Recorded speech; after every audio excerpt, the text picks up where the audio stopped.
আজি কাজলগাঁৱত আমাৰ PHC যিটো ডিভিজন ইয়াৰ অফিচটো ইনাগুৰেট কৰিছে আৰু ইয়াত আমি চবে উপস্থিত হৈছোঁ। PHCত বহুত ইম্পৰ্টেণ্ট প্ৰজেক্টবিলাক চলি আছে, JJM আৰু বহুত প্ৰজেক্টবিলাক, তো বহুত কাম কৰিব লগা আছে। উত্তৰ অঞ্চলৰ মানুহ পানীৰ কাৰণে খুব হাহাকাৰ হৈ আছে।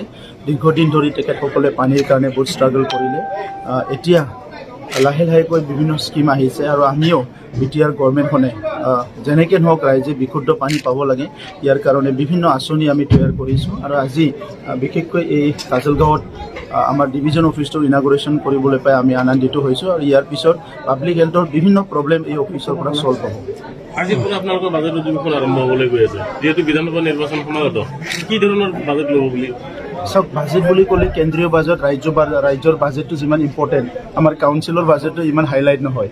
ইয়াত কিছুমান টকা আছে, সেই টকাখিনি কোনটো শিতানত কেনেকৈ ইফেক্টিভলি ভালকৈ আমি কাম কৰিব পাৰে, ইয়াৰ কাৰণে আজি বাজেট ছেশ্যনটো হ'ব।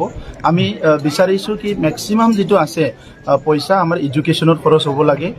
এডুকেশ্যন আৰু ইকনমি যিটো আছে কি ইনকাম জেনেৰেট কৰাৰ কাৰণে আমি চিন্তা কৰিছোঁ। গতিকে আহি থকা বছৰত আমি এগ্ৰিকালচাৰ আৰু আমাৰ এডুকেশ্যন এই দুটাত বেছি প্ৰায়ৰিটি দি আমি কাম কৰিবলৈ লৈছোঁ।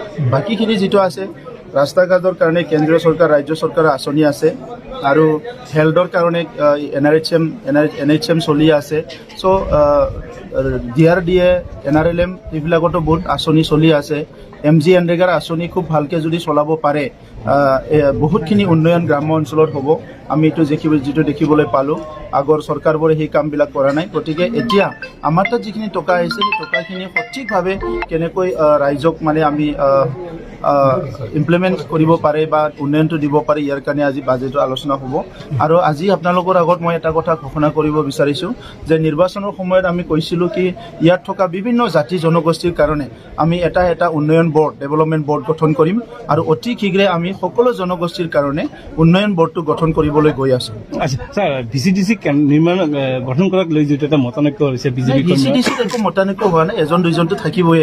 এইটো চব পাৰ্টি থাকে, কালি MLA টিকেট দিলে এইটো হ'ব, MP টিকেট দিলে এইটো হ'ব, এইটো হ'বই। নহ'লে আৰু মানুহৰ কি আছে, মানুহটোতো আৰু মেচিন নহয় কি আপুনি নট বলটো মাৰি থৈছে ইফালে যাব লাগে এনেকৈ। মানুহ হ'লে কি অলপ ফ্লেক্সিবিলিটিটো হ'ব, কিন্তু এইটো লৈ পেলাই আমাৰ মাজত কোনো তেনেকুৱা ডাঙৰ এটা কোনো সাংঘাতিক এটা ক্ষতি একো নাই, না BJP আৰু UPPLৰ মাজত, না UPPLৰ মাজত, না BJPৰ মাজত। এজন দুজন এনেকুৱা ল'ৰা কৈয়ে এইটো আপুনি দেখিব, কালি ইলেকশ্যন টিকেট নাপালে কোনোবা ক'ৰবাত গুচি যাব, কোনোবা ক'ৰবাত আহিব, সেইটোৱে ৰাজনীতি আৰু। বিধানসভা নিৰ্বাচন